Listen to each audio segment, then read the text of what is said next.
Blood stains marked a path directly to Samuel Mackenzie's stone well, where fate had delivered a wounded Apache brave in 1847. In those harsh frontier days, discovering an Indian on your property spelled certain doom, the kind that ended with settlers scalped in their beds or homesteads reduced to ash.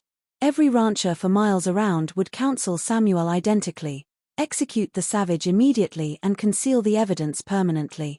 Yet when Samuel gazed into those anguished dark eyes, filled with agony but maintaining the vigilance of one anticipating death from any quarter, something froze his trigger finger. The injured brave's parched lips formed a solitary plea: water.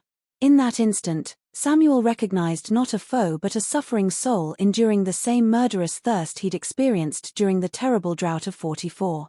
Setting aside his weapon, Samuel grasped the wooden vessel. His fellow settlers would brand him foolish, his distant family would declare frontier isolation had addled his mind. Yet as he brought the container to the stranger's mouth, observing him consume the liquid like a drowning man clutching salvation, Samuel understood this moment would transform both their destinies irrevocably. Unknown to Samuel, this bullet-riddled man was Nalnish, heir to Chief Manuelito, the Apache diplomat whose peace negotiations had concluded 3 devastating years of territorial warfare.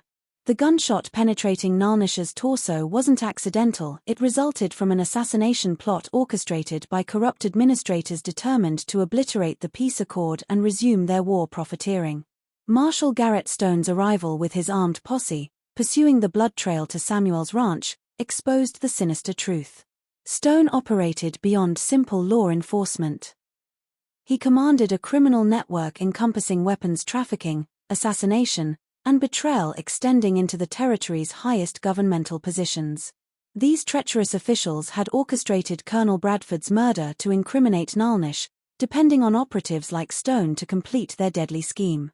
During the climactic confrontation determining the entire region's fate, Nalnish produced Bradford's correspondence documenting the conspiracy's evidence. When Stone's own lawmen revolted against him, recognizing their complicity in corrupt commands, 50 Apache warriors materialized on the distant ridge, arriving not for combat, but to safeguard their peace envoy and guarantee justice prevailed.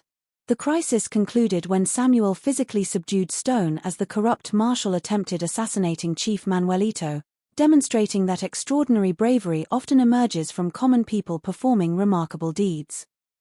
The criminal conspiracy faced exposure, the guilty officials received punishment, and the peace treaty expanded to encompass all regional tribes.